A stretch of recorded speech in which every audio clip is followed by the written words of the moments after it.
Silama jama salam alaikum. An sigira hɛrɛ la Ala k'an wuli hɛrɛ la. N ka foli bɛ bɛɛ ye. Fɛn o fɛn min nana yan, n ka foli bɛ bɛɛ ye. Ala ka congrès in kuncɛ ko ɲuman d'an ma. Aw bɛ hakɛ to comme an ka officiels b'an cɛla, n bɛ n ka laseli kɛ français la, n bɛ n ka discours kɛ français la.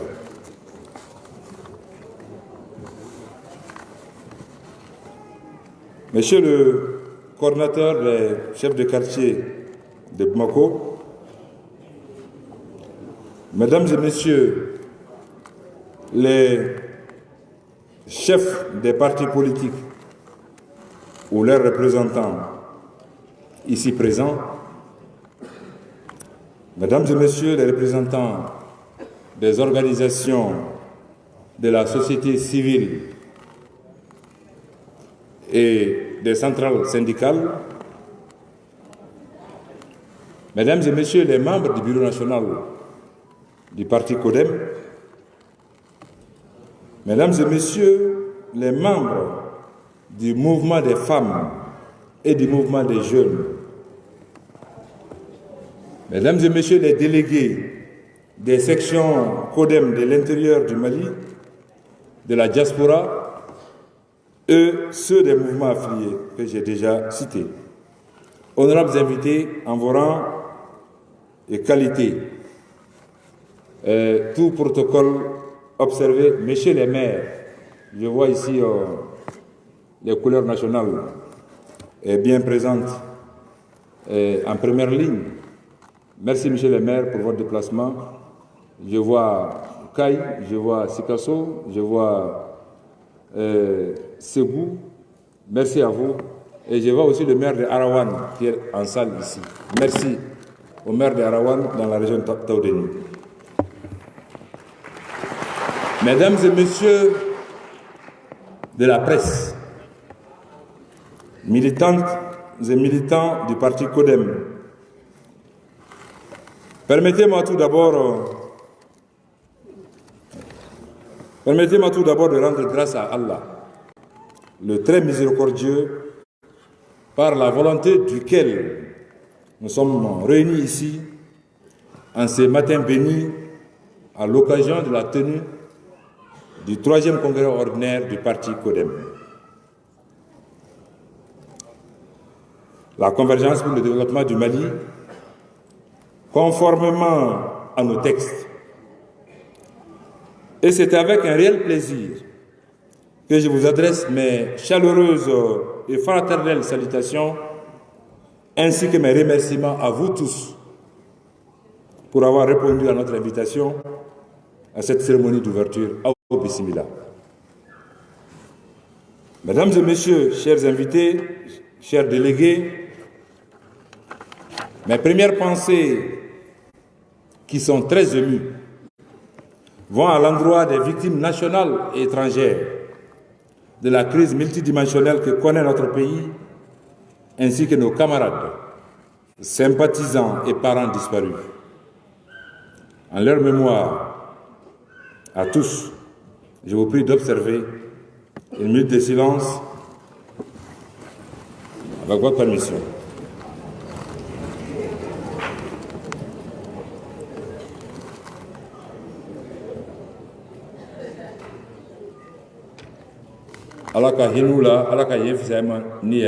Merci beaucoup vraiment. Merci à vous.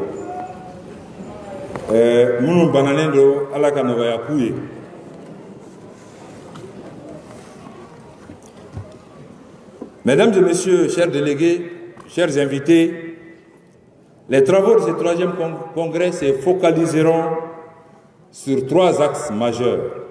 3 axes.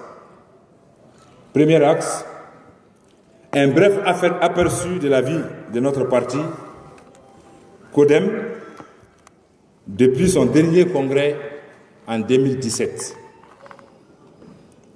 Deuxièmement, l'état des lieux de notre nation, notre cher Mali.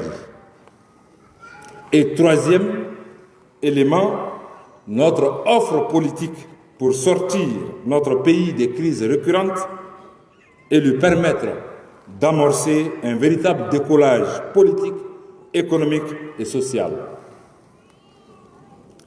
Parlant de la vie du parti depuis 2017, je voudrais d'une part remercier toutes celles et tous ceux qui ont œuvré à la tenue de ce congrès malgré les contextes difficiles.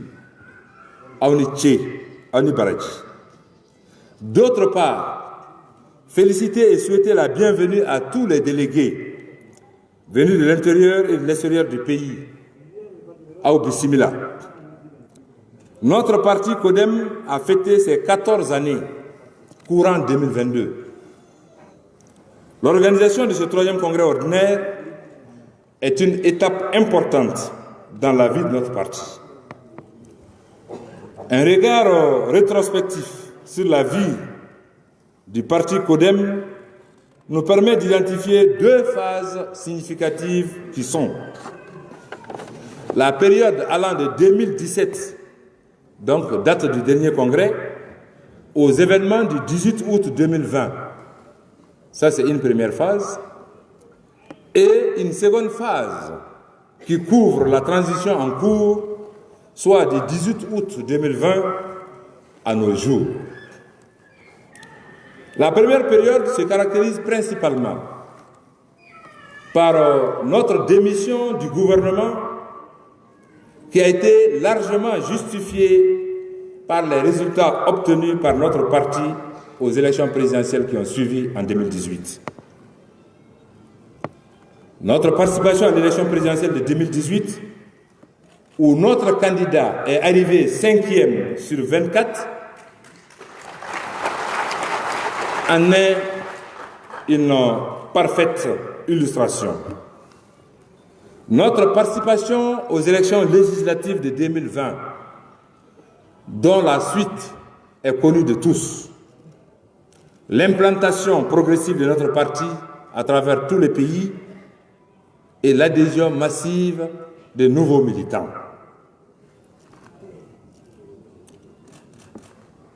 Pour ce qui concerne la période transitoire qui court depuis le 18 août 2020, cette période a permis à notre parti de se voir hissé dans la posture de rassembleur et de co-leader dans la vie politique malienne en raison notamment de notre participation active dans la création et le fonctionnement de la plateforme Nouvelle Espérance, Espérance Nouvelle Djigui-Yakura et du cadre d'échange des partis et regroupements politiques pour une transition réussie. C'est l'occasion pour moi de remercier chaleureusement d'une part les responsables et militants de notre parti pour le travail abattu et leur sens des relations humaines consensuelles et d'autre part les partis, associations et autres structures amies pour leur disponibilité et leur franche collaboration. Ces assises du 3e congrès ordinaire de notre parti nous permettent aussi et surtout d'augurer notre combat pour le futur en fonction du contexte actuel du Mali et de notre offre politique. Le deuxième axe, c'est l'état des lieux de notre nation. L'état des lieux de notre nation, le Maliba d'aujourd'hui.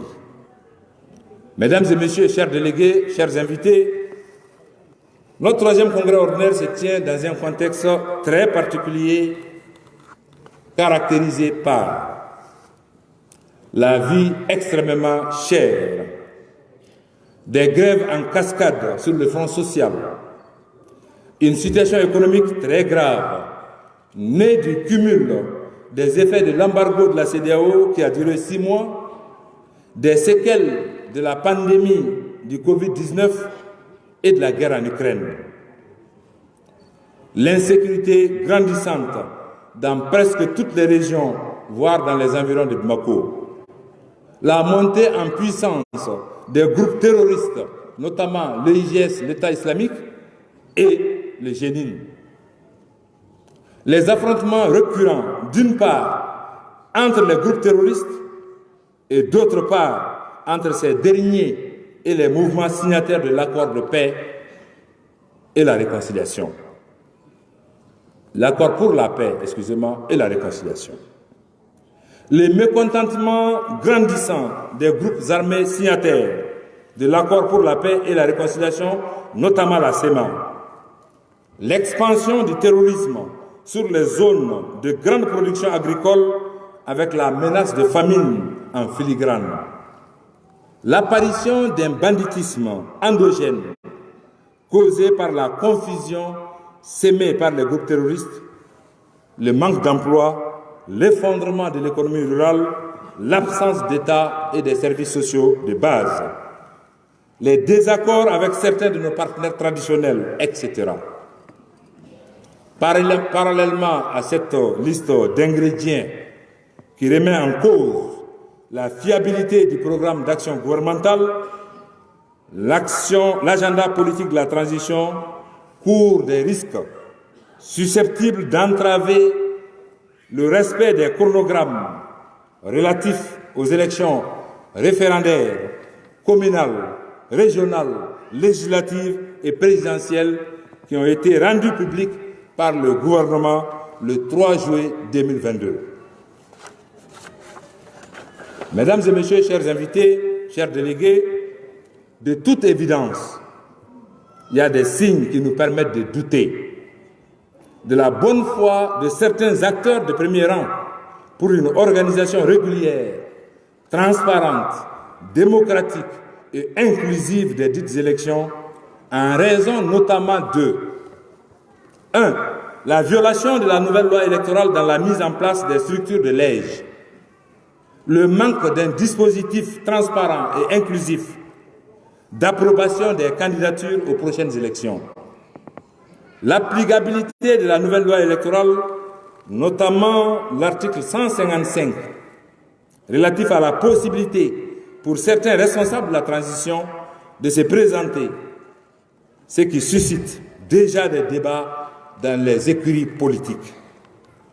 Les nombreux griefs relatifs au projet de la nouvelle Constitution, le manque de fichiers électoraux fiables jusqu'à nos jours, l'intransigeance des autorités à rendre opérationnel l'EJ sans la quasi-majorité de la classe politique, l'inadaptation de l'actuelle charte des partis politiques au contexte actuel, etc.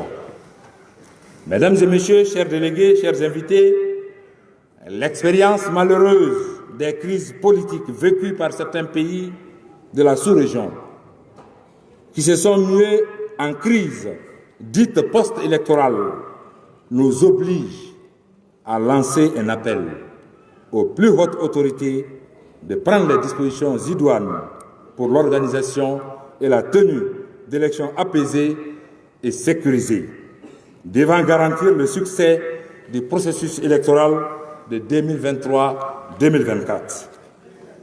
Nous suggérons au président de la transition de s'impliquer personnellement pour apaiser les tensions avec la classe politique et la société civile, afin de créer des conditions idoines pour des élections crédibles et acceptées de tous.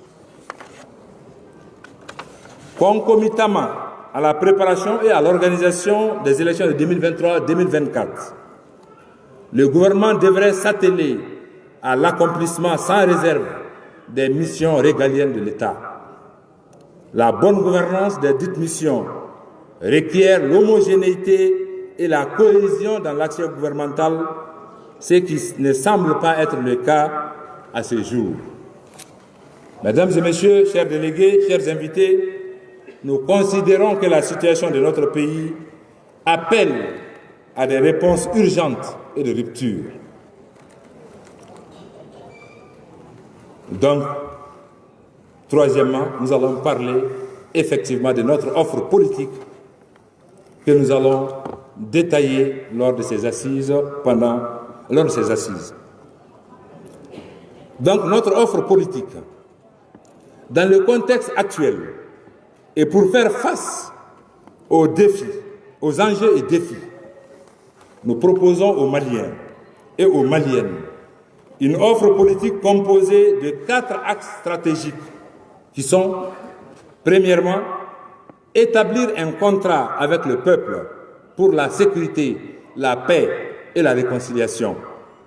Deuxième axe, construire une société encore plus sécurisée et solidaire qui affirme le leadership national, assure plus de qualité dans la vie des Maliens, tout en partageant plus équitablement les fruits de la croissance. Troisièmement, promouvoir le développement institutionnel et la culture démocratique comme instrument de mise en œuvre du développement solidaire. Et quatrième axe, réussir notre insertion dans le processus des nouvelles vocations qui se dessinent pour l'Afrique et le monde. Les points cités ci-dessous plutôt, donc ci-haut, constitueront la trame de notre offre politique aux Maliennes et aux Maliens pour mettre fin aux crises récurrentes dans notre pays et lui assurer une stabilité politique et économique. Mesdames et messieurs, chers délégués, chers invités, aujourd'hui, il m'est donné l'honneur et l'occasion de dévoiler le credo de notre offre politique qui s'intitule « Bâtir ensemble un Mali sécurisé ». Il résume l'ensemble des points saillants, car il s'agit pour nous de recouvrer et garantir la sécurité des personnes et des biens, assurer la sécurité alimentaire et économique pour tous les Maliens, offrir et pérenniser la sécurité de l'emploi, promouvoir et garantir la libre entreprise, renforcer et créer des conditions durables d'un système éducatif de qualité permettant la formation d'ouvriers spécialisés, d'ingénieurs indispensables pour les efforts qui seront entrepris pour la transformation à grande échelle de nos matières premières.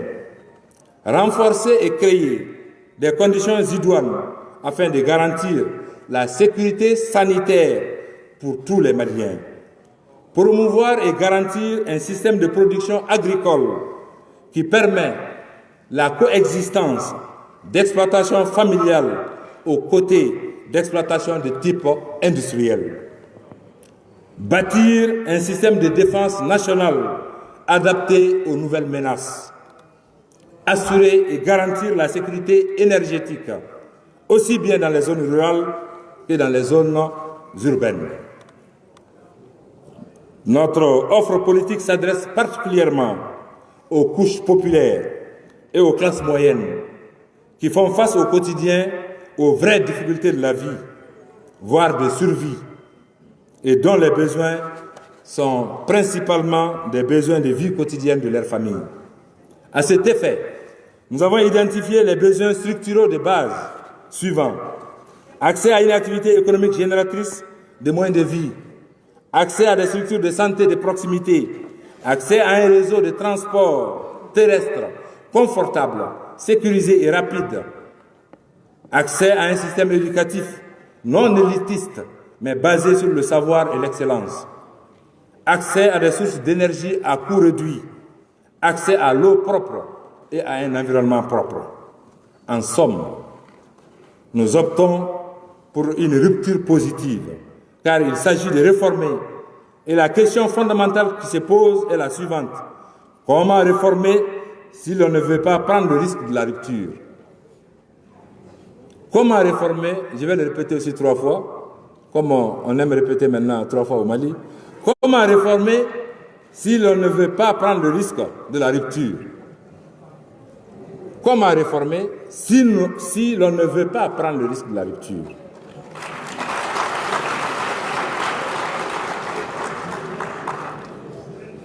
Cette rupture, nous la croyons nécessaire. Cette rupture, nous nous y engageons. Cette rupture, les Maliens l'approuveront, Inch'Allah. Cette rupture, nous la ferons avec l'ensemble des Maliens.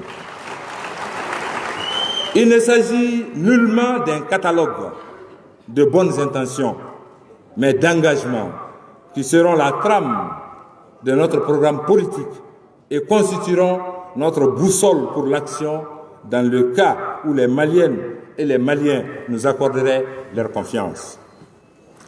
Mesdames et messieurs, chers délégués, chers invités, je lance un appel en mon nom propre et au nom de tous les militants, sympathisants et alliés de CODEM, pour l'union de tous les fils du pays contre les forces négatives de tous les ordres, et en particulier celles qui arrivent de l'étranger, notamment dans le cadre du terrorisme international et de l'extrémisme violent. La cour commune est menacée. Battons-nous pour sauver la nation, la mère patrie, et ensuite régler nos problèmes internes, voire s'occuper de nos terroirs. Dans cette dynamique, je demande encore aux plus hautes autorités de notre pays de dialoguer avec les principales formations politiques et la société civile pour l'obtention d'un consensus autour des questions brûlantes du moment. Associer tous les acteurs politiques à la préparation et à l'organisation des élections prochaines. Démarcher tous les groupes armés nationaux afin de les encadrer et d'isoler les groupes d'origine extérieure qui constituent la plus grande menace à la stabilité, à la paix et à la réconciliation. Mesdames et messieurs, chers délégués, chers invités, pour terminer, ça a été long. Le parti CODEM, par ma voix, donne l'assurance au peuple malien qu'il sera de tous les rendez-vous et de tous les combats pour bâtir un Mali sécurisé, solidaire, souverain, véritablement démocratique et respectueux de l'état de droit. Vive CODEM, vive le Mali sécurisé, solidaire, uni et prospère. Qu'Allah bénisse notre chère patrie. Je vous remercie de votre aimable attention. Merci.